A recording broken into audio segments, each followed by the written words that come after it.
This last summer, I shared the story about a man named Penn Jillette. Penn is he's a comedian, a magician. He's a pretty outspoken atheist. I share this story once again because I shared this after our students already left. So this weekend they'll be there. I want to share the story with them about Penn Jillette.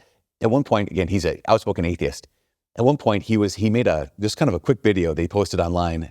He recorded it on his computer from his hotel room because he had just had an experience after one of his shows. And briefly put, after one of his shows, he said this man came up to him, and the man was really polite, really kind. He's really encouraging and really complimentary about the show and everything. And then he said, and also, Mr. Jillette, I just want to let you know, I'm a Christian, and God is really important to me.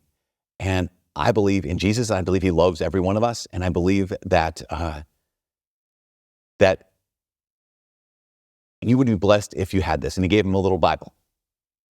And he said, I don't want to, I'm not trying to impose anything on you, but I really admire and respect your work, and I would like you to have this. And Jillette, again, as he's recording himself, he's describing like this was a great interaction. He was very kind. It wasn't like off-putting, wasn't rude or anything like this.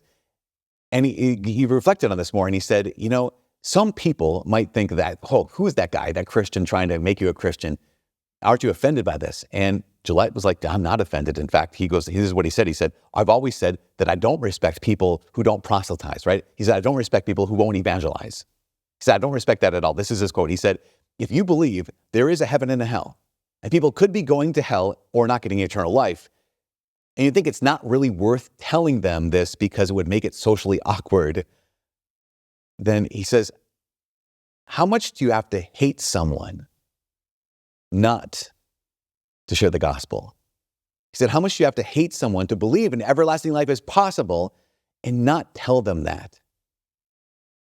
His last words were, he said, if you believe beyond a shadow of a doubt if I believe beyond a shadow of a doubt, if a truck was coming at you and you didn't believe the truck was bearing down on you, there's a certain point where I'm going to tackle you. And he said, and this whole issue, this is more important than that. This whole notion of eternal life is more important than that. Am I willing to love someone, not avoid them? Am I willing to love someone enough to listen? Am I willing to love someone enough to speak when something needs to be said? In the name of